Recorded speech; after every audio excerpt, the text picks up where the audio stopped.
Okay, so आपल्याला अशा प्रकारचा डबा बनवायचा आहे. याच्यात या डिटॅचेबल कॅसेट येतात आणि आत काय आहे ते मी दाखवतो. सो हा डब्बा आम्ही ते जे ज्वेलरी बॉक्स असतो ना तोच वापरला, कारण त्याच्यात आम्हाला एवढं 3D प्रिंटिंग करायला वेळ नव्हता. फास्ट 24 तासाच्या आत प्रोडक्शन हवं होतं.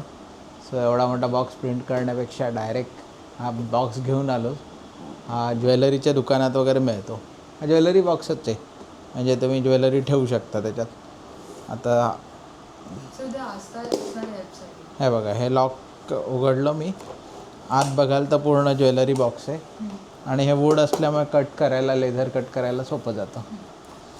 इथे बघाल तर या मेकॅनिझममध्ये सेम तुम्ही जे करताय तेच आहे, पण आमच्या वेळेला ते तसे फॅन्सी कॅमेरे नव्हते जे आपल्याकडे आत्ता आहेत, आणि त्यामुळे आम्ही वापरलेला हा मायक्रोस्कोप.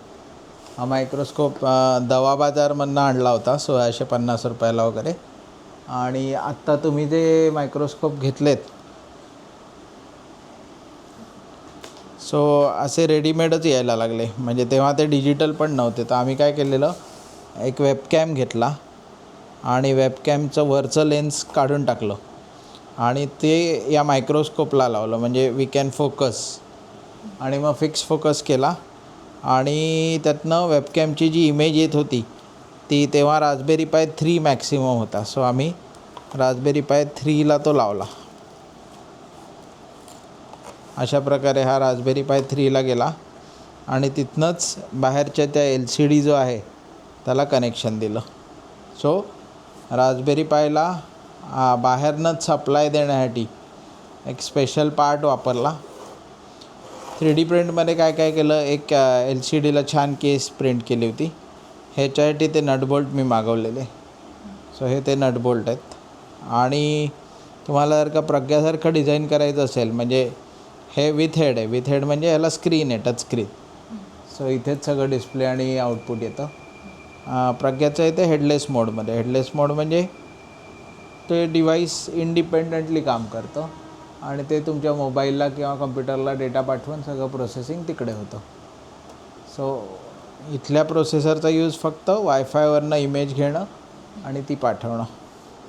सेकंडली आम्ही हे कॅसेट मेकॅनिझम बनवलेलं. सर आपल्याला मग इथून तसंच करावं लागलं, वायफायवरून इमेज घेऊन ती PCला पाठवणं. कसंही म्हणजे त्यांनी सजेशन जे मिळालं होतं फीडबॅक, हे बघा, त्यांनी केलं की रिअल टाईम करायला. रिअल टाईम करायचं असेल तर we should make such a mechanism that we can put on AUV. आता माझ्या केसमध्ये मला हा लाईट सोर्स पण लावावा लागला होता मागनं. सो हे बफर, वॉशर वगैरे सगळे लावून लाईट सोर्स मी लावला होता आणि ही कॅसेट बनवलेली. So this is a cassette. आता या कॅसेटचा यूज काय होता, याच्यात एक्झॅक्ट तो पार्ट जो आहे तो जातो आणि कॅसेट इन्सर्ट केल्यावर ऑटो फोकसनी परफेक्ट याच्यासमोर ऑब्जेक्ट येतो. रिअल टाईम तुम्ही जे म्हणताय त्याच्यासाठी काही नाही. रिअल टाईम म्हणजे तुम्हाला लाईव्ह ह्याच्यातनं जी फीड येते त्यात 1 FPS वगैरे प्रोसेस करता येईल, इतकंच रिअल टाईम असतं ते. कारण एवढ्या काय फास्ट गोष्टी हलत नाहीत. आणि तुमची जी USB आहे ती रास्पबेरी पायला डायरेक्टली लागेल. आता ते प्रॉब्लेम स्टेटमेंटमध्ये आपण त्याच्यामध्ये ऑर्गॅनिझम्स काउंट करायचे.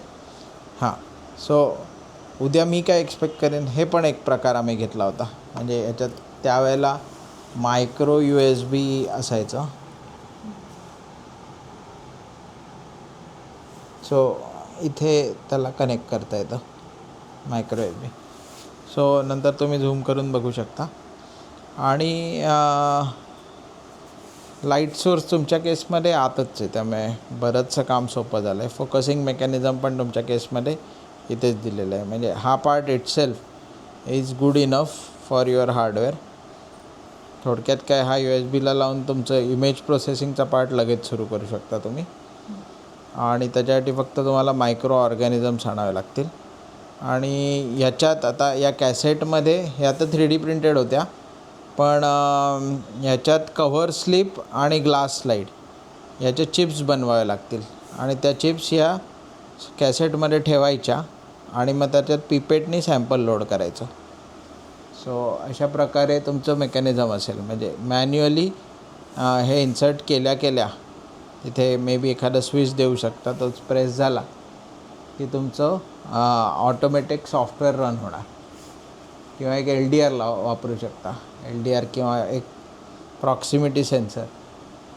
सो ही कॅसेट आत आली आहे की नाही एवढं फाइंड आउट करायचं. आणि कॅसेट आली की आपोआप प्रोसेसिंग सुरू करून टाकायचं. सो मॅग्नेटिक किंवा रेलिमेट सेन्सर वापरलात तरी चालेल. सर मग आता ह्याच्यामध्ये आपल्याला पिपेटने सॅम्पल याच्यामध्ये टाकावं लागेल आणि त्याच्यानंतर ते मायक्रोस्कोप ते ॲनालाइज करणार. हां, सेल्फ सक्शन हवं असेल तर त्याच्यासाठी एक सक्शन पंप घ्यावा लागेल 12 वोल्टचा. त्याने सेल्फ सक्शन पण होऊ शकतं. ओके. म्हणजे ते रिअल टाईम ॲनालिसिसमध्ये आपण हे नाही करणार